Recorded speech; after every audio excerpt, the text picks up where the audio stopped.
Well, good morning, everybody.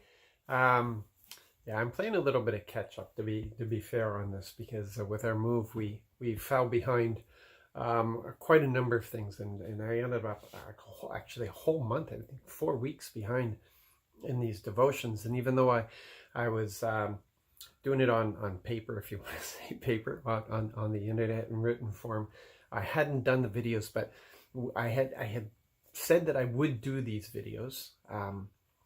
For the year, so I feel that I need to do the catch up. So that's what I'm doing right now, and we're finishing off for February, and it's Numbers 11, 12, and 13.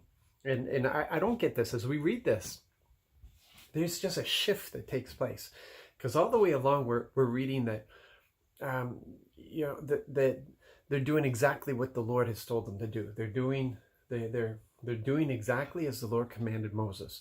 As we read this, we're reading along, we're thinking, yeah, that's great, fantastic. We see all the blessings that are coming in, the protection, they're being taken care of in the desert, everything. And suddenly this shift happens. And then we see this complaining coming in. There's general complaining that's going on, and then there's the complaining of the leadership that's going on, and there's just a break in the atmosphere, and it becomes toxic.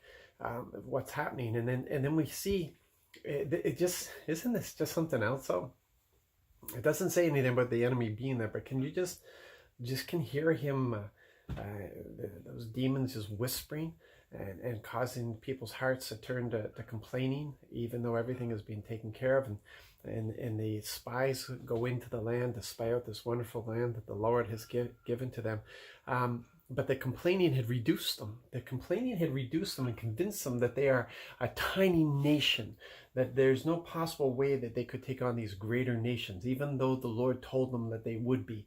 And they didn't see that they were bigger than the giants in the land. And all they saw was these giants, and thought, oh, no way we can. And there was this complaining attitude that had come in and robbed them of their vision, had robbed them of their imagination, had robbed them of their trust in the Lord. So when they came out, they were complainers, and they complained, and it says they even made up.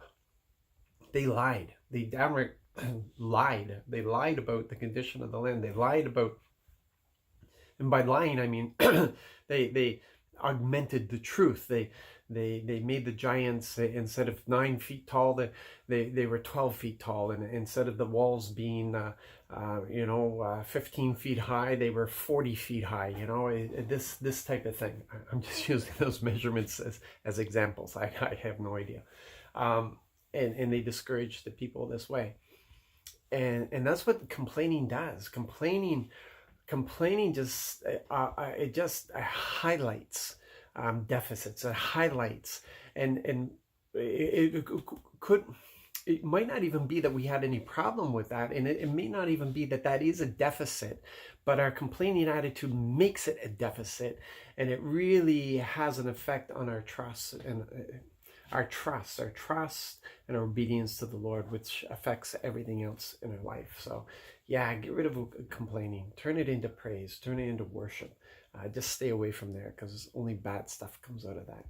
So you have a great, fantastic day filled with praise and worship, and keep complaining far from your lips. God bless.